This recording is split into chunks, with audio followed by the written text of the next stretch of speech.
Brick and Banter Podcast. My name's Ethan Burke. I'm a real estate agent with Irongate Realtors. Again, today we have the one and only Jimmy Sandstorm Sandlin. Hell yeah, man. It's good to have you back. It's glad to be back. Thank you. You got a fight coming up? You said there's some bad blood going on. Yeah, so I have a fight coming up December 6th. It was for future of fighting. I'm fighting this guy named Chance Beck, and there's definitely a lot of bad blood. Is he one you fought before?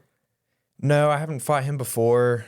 I've been trying to fight this guy since maybe end of 2021 or at least early 22. I forget the timeline. He's been on my radar.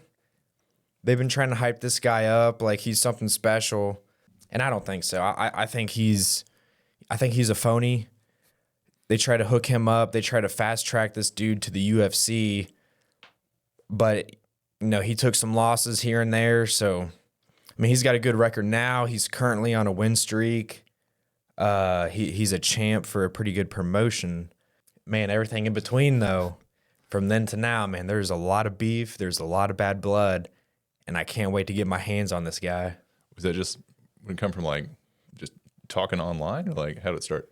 How it started, he was just in my weight class. That's how it started. They tried to fast track this dude. They tried to, market him as, some hot shot, fancy looking guy. Always got like a nice haircut or always got media in like a suit or whatever. He had a couple pretty good wins early on. I think he was 5 or 6-0. People didn't want to fight that guy. He had the ranking. He was, at the top, and that's, where I wanted to be. So simply because of that, that's why I wanted to fight him originally. But after that, he did, start talking. He's got a mouth on him. Has he like called out you specifically? He has. That's how we got this fight signed. He's just really cocky. He did, say some stuff here and there about 22, because then he knew who I was, and they were actually training to fight me for a good while, actually. We partially cross-trained one time.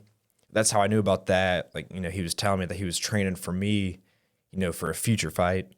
And I thought it was cool because at that time I was at Combate. So, Where's that at? Combate Global. For that organization. Oh, okay. It's a fight organization. Yeah. So I was with them for a good 2 years, almost 2.5. So I thought, I was tied up there. So that's why we partially cross-trained. And then he was telling me some stuff. I was telling him some stuff. And then 2023 rolls around. And I was kind of on the fence with Combate. I had some really big wins, man. I was on the cusp of like a contender series. I was, big time. People were talking to me like, hey, we need you a couple more wins. You're on a streak. Contender is like right there. You just need a couple more wins. So I ended up losing 2 decision losses that, were wins for me. So I took a little break, rolling into 23, I had a fight outside of that promotion, and I knocked that guy out. I went to Canada, and I knocked out this really good, knockout artist in Canada in his like home province / home city, just about. So that was maybe the highest, that was probably at the highest where I was at, like momentum wise. Nobody wanted to fight me. Like I literally had 20 to 25 fights, back out, sign, pull the contract, other fights. Yeah, let's fight this guy. Oh, no, we don't want him. Like 3 days later. That's kind of a compliment. It was a compliment, yes. Frustrating, but a compliment. It was frustrating, but I could tell. When I fought this guy in Canada, that was outside of that promotion. I think I fought for Combate 6 times in a row right before that. So how does that work? Do you sign with like one spot and you have to fight for them, or can you go out and fight wherever? It depends how the contract is. For Combate, I had a multi-fight contract, and then I had a couple individual contracts. But I just wanted to focus my time there. I was getting paid really good. I was winning, and then I lost, momentum, which, that really sucked. But that kind of brought me back. Yeah, it kind of regrounds you. Yeah, it regrounds me. It made me like, okay, like, do I want to focus on fighting? Do I want to focus on something else? I'm like, nah, I'm young. Let's do this. So they let me fight, one time outside of the promotion. So I took this fight in Canada. I was like, they hit me up for good money and for a good matchup. And I was like, why not, man? I'm going to go international and beat this guy and get back to combate and make, big money. And that's what I did. I knocked dude out in the first round. That's awesome. And it was supposed to be on Fight Pass, but last second it got pulled from the Fight Pass. But it was still, a big time place. There was UFC guys on that card. And the guy that cornered my opponent, I want to fight him. But we'll get to that at another point. Is he an actual fighter or is he just shit talking? No, he's an actual fighter. He's really good. He's maybe the number 1, maybe the number 2 ranked lightweight in Canada, but he's top 10 at least in the United States. Nice. And that's every 155 fighter in America. He's top 10. I think he's number 1, number 2 in Canada, all of Canada. So I want to fight that guy who cornered the opponent that I knocked out. But we'll get to that in a little bit. So, So are you training for the guy, I forget his name, it was Chance something. Yeah, Chance Beck. Are you training for him specifically, like looking up tapes and stuff, his like special moves and trying to figure out how to counter him? Yeah. I've watched him fight. And then, I've been watching, video on him fight. So I know what he's going to do. He's not going to surprise me. If he tries to surprise me, it's not going to work. More because I'm confident in my abilities. I know what he's going to do. I know what he might try to do. If he tries to surprise me, it's not going to work. So I feel, extremely confident coming into this fight. But I'm going to backtrack just for a second. Yeah, go for it. Because after that Canada fight, I had tried, multiple times to fight for them. I had 3 guys back out in a row, signed back out, signed back out. Another guy, or at least 2 other guys, didn't want to take the fight. I asked another Canadian promotion. They had, a couple guys. One fight didn't make sense. One fight I said no to. The guy's currently in the UFC. I said, I'll fight that guy, but I'm gonna fight that dude in the UFC. I'm not gonna fight him on a regional promotion. So, I did say no one time, but, it started racking up to like 20 just about at this point. Nobody wanted to fight me. Everybody back out of the contract. So I was asking around for a manager because I had a lot of momentum.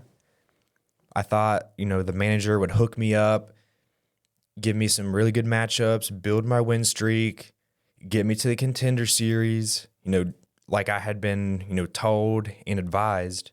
So I started asking around, and, sure enough, Chance Beck popped up. Yeah, I kind of forget how it went. I think he was actually asking people if they wanted a manager on social media. So I messaged him outside of other places that I messaged. And long story short, he ended up giving me a manager, but that turned out to be like the worst thing that I ever did in my career. Really? Oh yeah. So, eventually I signed with this guy in like June. I thought it was going to be cool. He talked up a big game. I told him what I wanted, from him, for my career. And I thought, yeah, man, this guy's going to work with me. But he did not. I pretty much sat the bench for like a year and a half. And then it turned out that I had, pretty much more connections than that guy. This guy did horrible business. Were you stuck in a contract with him or something? I signed a contract with the guy, and it was for at least 1 year. So at first, I didn't think nothing of it. I was like, he's going to hook me up. We're going to build my win streak. I'm going to get, 10 wins or more, and we're going to start talking, contenders or sign on for, a last minute, UFC fight. But he pretty much, he told me, nope, let's sit the bench.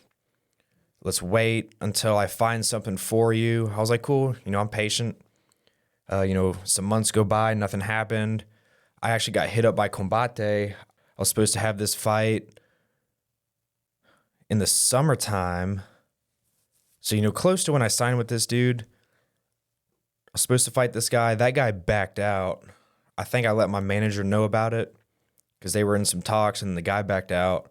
Dude fought a guy that I had fought in the past. So really that should be another win on my record. A couple months go by. I got hit up by Combate again. And I accepted the fight, but I told them I got a manager, talk to him because they kind of sent me like a low offer.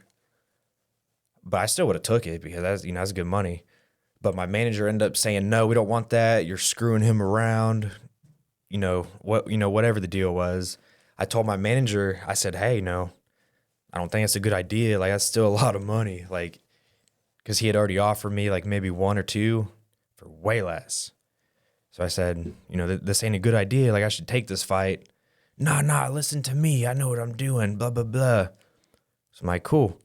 And that pretty much, took away my Combate connection because, the guy did bad business. Yeah. I sat the bench pretty much for a couple months. And then he said, hey, I got this bare knuckle fight. Because I asked him, I said, well, if we're not getting MMAs, I'd be interested in boxing. He said bare knuckle also. And I said, I'm not opposed to it. So I took that. And, I actually fought that dude pretty good. I think if I had one fight, bare knuckle going into that fight, I could have beat the dude. But, that's another story. We'll talk about that another time. And that was pretty much October, maybe. So then I sat the bench up until April. I just trained, cool. I'd get some bullcrap fight offers. Nah, listen to me. I know what I'm doing. But no, you don't. So how does paying the manager work? Does he take a chunk of what you win? Or if he's telling you to sit the bench, is he taking monthly from you? So he gets paid when I get paid. So it doesn't do him no good if I'm not fighting. And then it don't do me no good if I'm not fighting. But, I started to realize, man, this Chance Beck dude, I think he's pulling a fast one on me because he was he had the same management company, but not the same guy that I had. And he knew who the guy was.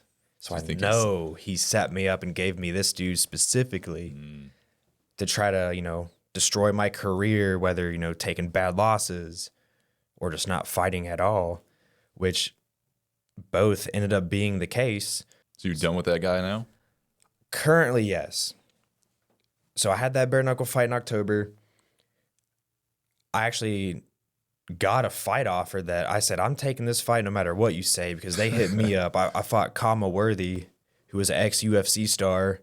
I won that fight, man. I won that fight. I put him in every dangerous situation. I almost knocked him out 2 times in the first round and had multiple submissions on the guy. All the guy did was jab and circle. And, I think I lost a split decision. It was in his hometown. It was bullcrap, but that should have been a win for me. And then my manager knew, but he tried to lie about our contract ending soon. So he tried to rush an extra fight for me before the contract was over, because technically I didn't have any fights for him. Yeah. So he tried to get one literally the last half of a month left. I took it, even though I shouldn't have took it because I was still kind of injured. I wasn't ready to make weight back to back. I got beat. I didn't agree with, the stoppage. I think it was 3rd round, TKO, loss. I didn't agree with the stoppage, but I also was I just straight up wasn't ready for the fight. How much weight are you cutting? For Kama, I probably cut closer to 18. I was a little bit more dialed in, actually. That's still a lot of weight. For the fight, right after that, a month and a half after that, I was 15 or less. I didn't blow up too much. But when I was at Combate, I was cutting 20, 25. Dang. Every time to go to 55, unless they had a 160 catch weight. I just didn't know how to cut the weight right at all of those times. Me now, it's easy. I'm way bigger. I'm way stronger doing it now. I know how to do it. But at the time I didn't, and I needed help. But manager didn't help, coaches didn't help, partners didn't necessarily help. I just had to learn and trial and error. So what's like the right way to cut weight and what's the wrong way to cut weight? It just depends on your body type. I'm more of a balanced, body type. I'm not overly bulky. I'm not tall. For me, it's a mix of dieting and, exercise, but more of like, water cutting. I'll diet to a certain point, and then I'll cut no more than like 8 pounds like the day of. I try to wait until the day of or the night before, because 8 pounds is a gallon. You can easily drink that back and then gain a little bit of extra weight. That's how people put a size advantage on. But it just depends. Some guys are bigger and blockier. They tend to cut more carbs and water weight. But for me, my performance doesn't do good when I do that. Yeah. If I was taller, like if I was, tall and skinny for my weight class, dieting would be more ideal for the body type, with maybe less than 8 pounds of water to cut, like that day of weigh-ins. You weigh in the day before fights, or how does that work? Or I'm sorry, the day of weigh-ins. So for MMA, it's the night before. I pretty much I'll weigh in like afternoon time or evening time, and then I'll get 24 to 36 hours before like I fight the next day. Like there is a science behind, cutting weight. I used to not care about it because I thought it was kind of lame. Like I come from wrestling. I still cut, weight to wrestle, but it's you weigh in and then like a couple hours you're competing. I don't necessarily think that. Yeah, dehydrating yourself right before you go out there and compete doesn't seem like a good idea. It's not a good idea. So people tend to cut less weight. Yeah. The problem is like in MMA, you'll get guys that are cutting like 20 to 30 pounds. If they're at like a big time gym, they know how to cut weight. So they might, weigh, 170 and then come in 205 or beyond. They might weigh 155 and get up to like 180 or beyond. It just depends really on their body type. For me, I'm somewhere in the middle. So like I'll still gain back, about 15 pounds. Like when I cut to 55 for sure, like I've just been able to diet and train and keep my weight right. So like 170 is, too heavy for MMA for me. But now if it's like wrestling or jiu-jitsu, you step on the scale, you got like an hour and then you're competing. Yeah. So don't do me that good to cut 15 or more pounds to grapple. Like there's a process, there's a science, there's a strategy to MMA cutting weight. I agree and I disagree. I think it's just people trying to find advantages. And then, your weight class matters, your body, matters. Like what your build is, like it matters, but at the end of the day, you still got to be a good competitor. I've just found the weight class that works best for me now, and I know how to, do it right. And then, coming from wrestling, I had a lot of bad habits, cutting the weight at first. I just tried to only rely on water cutting, and that it doesn't do your performance or muscles really any good if you're not, having a specific diet. Yeah. There's also a specific diet that I follow, that consists of, macros and micros. There's timing, like, it really is a science, but I am a scientist. I have a degree in pre-medicine and a minor in chemistry. That's awesome. I didn't know that. So like I know how to do these things without paying for a nutritionist. If I paid for a nutritionist, it might help me a little bit extra, but it's just not necessary for me right now. What gym are you training out of right now? Like mainly? So I've been working a lot with S&G, BJJ. They're out in West Carrollton / like Miamisburg now. I've also been working a lot now with Demolition Fight Team. They're up in Findlay, Ohio. I was about to say, I hadn't heard of them.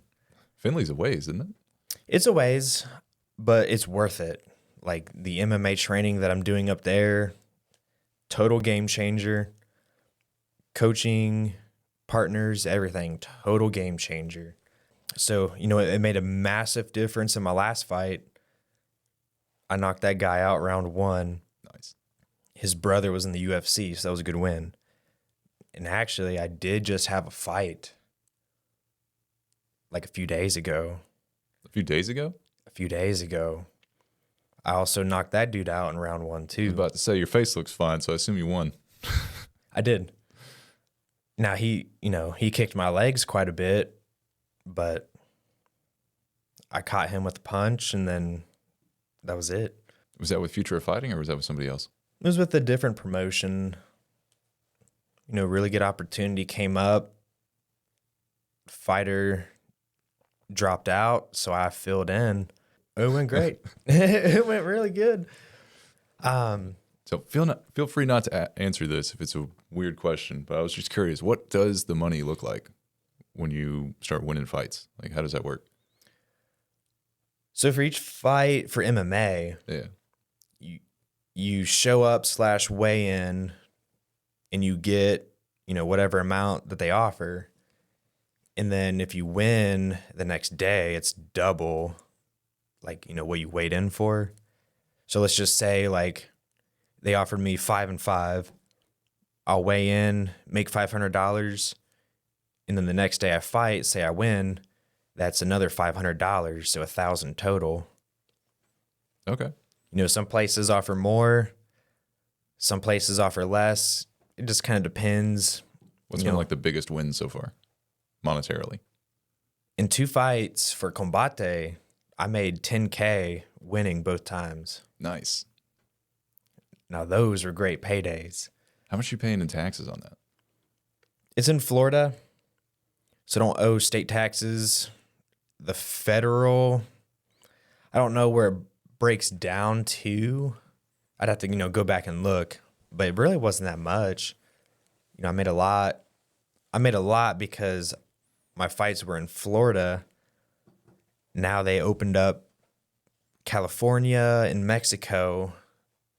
So I'm sure, I would imagine that the tax percentages are different for, California and then the country of Mexico. Did Florida take like 20%, or do they take like less than that? I want to say it was less than that. In that range, maybe a little bit less. Like those were just for those 2 fights. I had a couple other ones too, but no state tax, just federal. You got plans for like a really, really big payday? You get like a 6-figure check for knocking somebody out? One day. You getting a jet ski or something? Let's see. If I made 6 figures. Oh, I'm buying a boat. I love fishing. I love just getting out, walking, mountains, fishing, sunbathing. And, my goal for the summer is actually to get a boat or a kayak or something. I'm going to see, where my personal interest aligns with maybe the goal or the finances with that. But if I got 6 figures for knocking somebody out right now, yeah, I'm going to buy me a boat, maybe a pontoon, something, saltwater resistant, because I would plan to take that to the ocean and do some fishing. But for sure to the lakes, close by, out of state, like that'd be the first thing I'd get with a 6-figure check. You thought about any kind of like how much you'd keep and spend on stuff and how much you might invest in stuff, like stocks or rental properties or anything? So originally, like when I was making good money with Combate, I was using that money to save and buy a house, which I ended up doing. I bought a house, pretty much with cash. I got approved for the mortgage loan. But really, I paid 20% down minimum, conventional loan. I really should have, like the house that I got, I really should have had that as a investment property.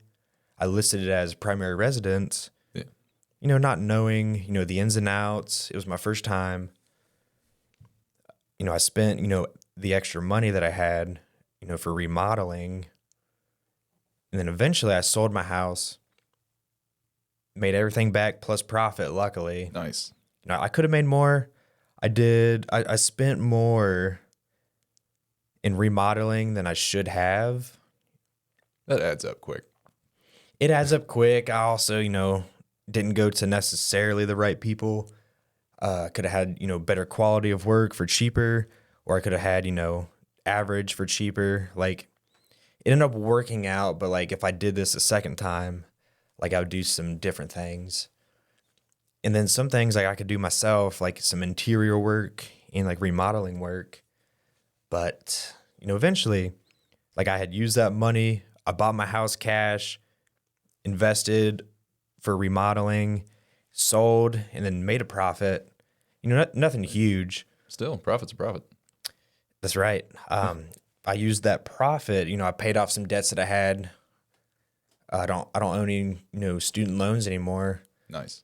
I'd already paid off my car, and then the rest I just, saved up, for like a future house. It's like that's what I have right now in my bank account is just, savings for, future property, future investment. I didn't really dive into stocks or trade. Like I'm still learning a little bit. Like I had started to do some things, but I just was running out of time and I just didn't dive in. Like now I've got time and freedom. It's like I could really be, educating myself, to invest, to make more money. If you ever want to sit down and talk about that, I love that stuff. That's all I do. Like I know a decent amount about the stocks, but like the real estate investing is like my jam. That's what got me into it. And there's just so many phenomenal things with it. Like the passive income is great. So like once you have it, you just get that. There's also the appreciation on it. So it just sits there, and as inflation happens and money's worth less, the house gets worth more automatically. And then you get a massive tax break from it. Absolutely massive. That's where I messed up by not listing as an investment property. The tax breaks could have gave me more money. I could have wrote those off. Were you renting it out? No. So technically, it was my residence, but I think that I could have had that as an investment property. It was sold as is. It was almost an auction home. Needed quite a bit of work. So I think I could have got that as an investment property. I don't know. If you weren't renting it out, I'm not sure. Oh, no, I was living in it. I wasn't renting it out. Yeah. Was that what I needed to do? Yeah. Yeah. Because at least as far as it works with taxes, I don't know about like other spots on it, but like people who flip houses, they call themselves like real estate investors kind of thing because they buy the house, fix it up, sell it for more. The IRS doesn't look at that as real estate investing, or they don't look at it as like long-term real estate investing. So the tax, you still get taxed crazily if you like flip a house as opposed to long-term renting it out, because they look at your house as like it's inventory, as opposed to in a long-term rental, it's a asset that your company owns that you're using to make money. So you get to like depreciate it on your taxes and stuff. But if you just like buy something, fix it up and flip it and sell it for more, you still just get destroyed in taxes. Yeah. I could have had some tax breaks, and then I could have capitalized on some financial gain. That's definitely something I'll refer to you next time. Hell yeah. So that's kind of like where I'm sitting now. I'm renting, but I plan to buy or invest. If I do see something that I come across, I'm definitely going to be messaging you. Awesome, man. Talking to you, picking your brain. Definitely. And there's a bunch of different strategies. Like if you just want to find something to live in, that's cool. If you want to find something like a duplex where you live in half of it, rent the other half out, that's the best of both worlds if you can find it. Yeah, I'll definitely come back to you ASAP when I find something. That was something I talked to Bagel about for a while too. Oh yeah. Just like different financial stuff. That was a good one. So I had my manager. Yes. And then I lost that fight that I took, really short notice. I shouldn't have took that. I lost. And then a couple months go by, like the guy's contract had gone out. I had called him.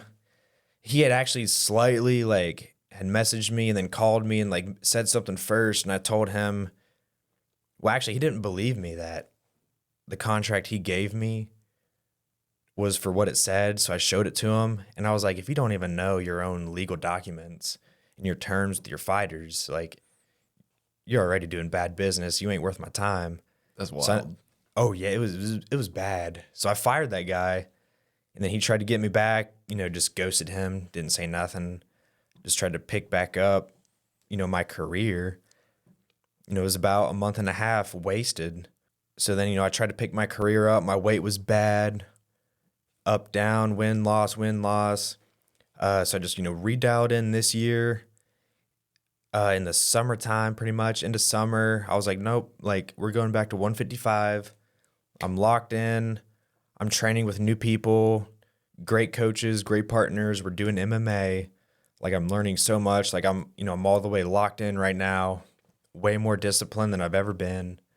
And, I'm currently on a 2-fight win streak, 2 first-round knockouts. That brings me back to Chance Beck now. He had, been talking crap. I had actually been asking to fight this guy since, not being with Combate. Nobody wanted to make the matchup, or I would get a fight, and then a promoter would be like, oh, Chance wants to fight now. Well, cool, let's do it after. And then, long story short, he wants to fight me, now. He called me out on social media. I said, oh, let's do it, man. Instantly talked to the promoter. We got this thing signed. And I pretty much didn't care, how much they offered me to fight him. They said, I'm fighting Chance. Bet. Sign my name. I don't care what you pay. So, pretty much, there's beef. There's a history. Simply because he was at my weight. He was cocky. They were trying to fast track him, but then also he started running his mouth. He hooked me up with that manager, really bad manager. He did that intentionally to sabotage my career. He took money away from me. He took money off the table for my son. He destroyed my career, made me sit the bench for 1.5 years, took some losses I shouldn't have lost, got me out of focus, kept talking trash, kept trying to act like he was some superstar, and now he want to call me out on social media when I've been ready to fight this guy. So I said, yes, let's do it, and signed, sealed, and let's get in the cage, Chance. That's beautiful. When's the fight? So the fight is December 6th. It's going to be in Louisville, Kentucky for Future of Fighting. I believe it's the main event. It's definitely main event worthy. And, to be honest, this is like the type of fight that you would see in like the UFC or, LFA, like on like UFC Fight Pass. Like this is going to be an actual dogfight. 2 scrappy, talented fighters, both too tough for our own goods. Bad blood, beef. He wants to beat me. I really want to beat him. He thinks he wants to go to the UFC. I want to be in the UFC, and he's in my way. If that means, a regional belt, I'm going to take it first, and then, use that to get into the UFC. But I'm going to keep my streak. I'm going to keep disciplined and keep doing the right things. Like I've never been better mentally and physically. So, chances in my way. And, the game plan, how I'm going to beat him, I'm going to run through him like a train. Exactly that. There ain't no technique. There ain't no spend 10 years learning this martial art. So simply, I'm just going to run through that dude like a train. And he's not going to be able to keep up. He's going to quit. He's going to quit or he's going to get knocked out. That's how it's going to end. That's about as much time as we got. Yeah. How do people find you? People can find me on Instagram. That's where I'm most active. My Instagram is the Sandstorm JS. That's where people can find me. That's where people can see fight announcements, updates, maybe little training clips here and there. But Instagram, that's what I use primarily. Hell yeah. Appreciate it, man. Anytime you want to come back out, hype any other fights, always welcome. Man, absolutely. No, we'll be back soon. I got some stories still to tell you. We still got to talk about this bare knuckle fight. Yes, I want to hear about that too. because I plan to go back. Just I'm gonna focus on MMA first, but bare knuckle is in my future. Nice. Get you some slap fights too. I won't do that. I'll do a Muay Thai fight before that, and that's scary. But yeah, bare knuckle, financial advice, real estate advice, anything MMA, and then anything in between. Like this is where I'm gonna come. Hell yeah, man.